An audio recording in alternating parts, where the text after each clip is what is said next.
Hi, my name is Steve Arhancet. I am the Director of eSports for Curse Inc., and I am the team manager as well for Curse Gaming. And we're going to talk a little bit about the Curse House, eSports, and answer some questions for you guys. Can you explain what Extra Life is and how Team Curse is participating? So Team Curse, we have an event that we're going to be doing. It's called Extra Life. It's a charity event, and we're going to be streaming. It's a 24-hour streamathon with the full team. And all revenue that we generate from the streaming activity will be donated to Seattle Children's Hospital, which is pretty awesome. We've worked with Seattle Children's Hospital in the past. We actually went up there to Seattle where it's located, and we got to kind of interact with the kids and find out that there's a lot of children there that are going through some of the toughest things that they've ever went through at age 6, 7. And so to be able to kind of use our ability to grow awareness for such a great cause is something that we want to do. And we'll be doing that for October 20th. It's going to be 24 hours, and we'll also have a kind of a scheduled list of events that we'll have going on. There's going to be AMAs, there's going to be breakfast with the team. We're going to have Pluto, who's one of our shoutcasters. He's going to be cooking breakfast, and so you can kind of tune in and watch that. We'll also be doing kind of play with the pros. There's a lot of people out there who would love to just duo queue with Jackie or kind of play an ARAM with some of the players. So we're going to be doing that. So it's going to be a lot of fun and hopefully generate a lot of revenue for Seattle Children's Hospital. And what are your thoughts about the Season 2 finals at USC? The Season 2 finals were amazing.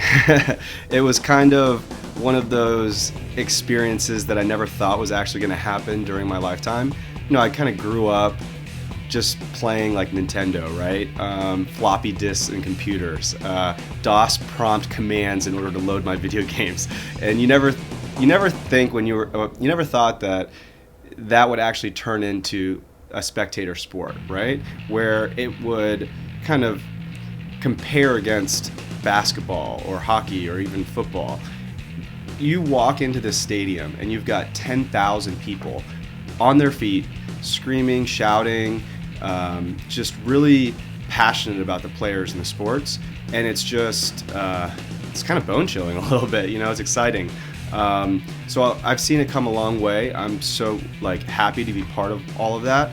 I think that the growth in esports is a lot of that is dependent on Riot, and they've invested heavily into not only just making a game, because typically when you're a game developer, you just release your game, right? Sell it for $60, maybe do a monthly cost. But Riot has done something really interesting. They have taken this to a new objective. They've decided, let's invest resources in the direction of our organization into creating a true spectator sport. And they've been able to do that in just 2 years. So they had over 3 million concurrent viewers at one point just in the last year.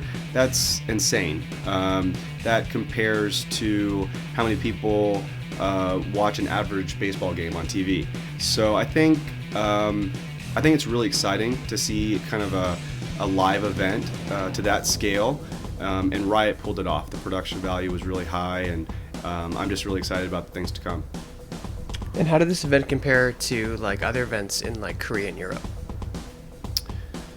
So, what's interesting is that the U.S. has kind of been not at the forefront of esports.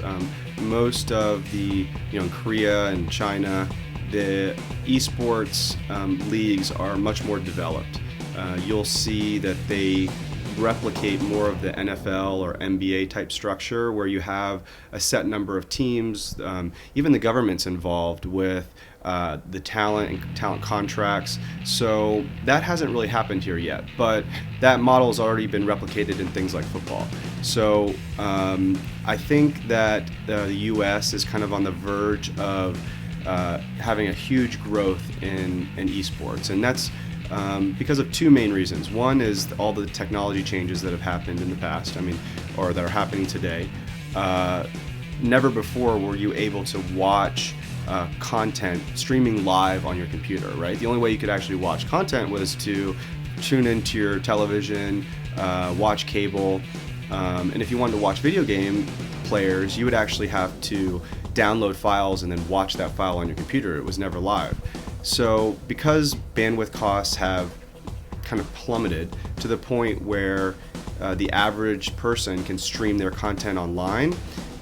It's made it kind of compete with the same type of content on ABC and NBC and ESPN. So because of that, you're seeing organizations that have a target demographic of gamers, the 18 to 30 male target demographic. Well, there's a lot of companies that want to reach out to that audience, and they're willing to spend pretty big dollars to do that. So I think the revenue is there, the business is there, the industry is growing. I think it's really good.